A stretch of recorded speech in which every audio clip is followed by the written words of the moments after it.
Du 29 au 30 septembre, la ville de Goma a abrité un colloque international sur la paix, la sécurité, le développement économique et la gouvernance, une rencontre ayant réuni 80 participants congolais et étrangers dans le seul but de parler le même langage sur la paix en République démocratique du Congo et dans certains pays africains. Cette 6e édition du colloque international sur la paix a été organisée par l'Institut interculturel dans la région des Grands Lacs. Les détails avec notre permanent sur place, Patrick Sialoua.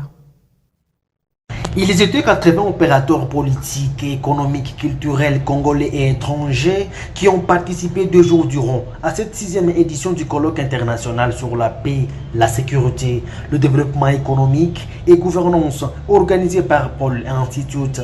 Selon Néné Morichaud, coordonnateur de cet institut interculturel dans la région des Grands Lacs, ce colloque fut une occasion pour les participants de parler des questions de gouvernance dans la globalité. Importante.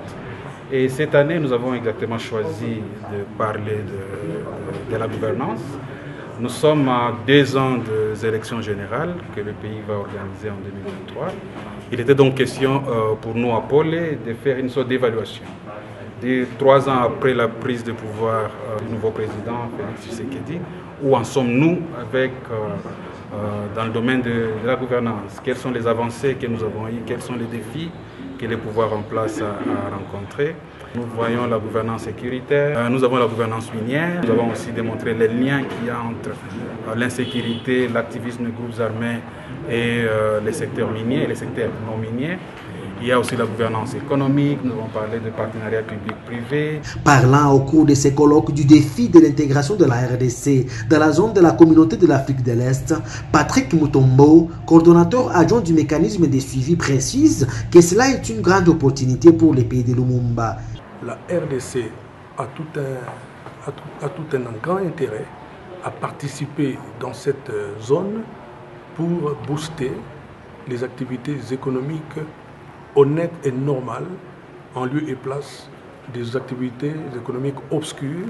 Donc la vision du président de la République, c'est celle-là, d'amener le pays, conformément au programme de gouvernement de l'Union sacrée, vers le Congo dans une coopération régionale basée sur les intérêts légitimes des uns et des autres. Soulignons que ce colloque a réuni les participants venus de plusieurs provinces du pays et ceux des pays étrangers.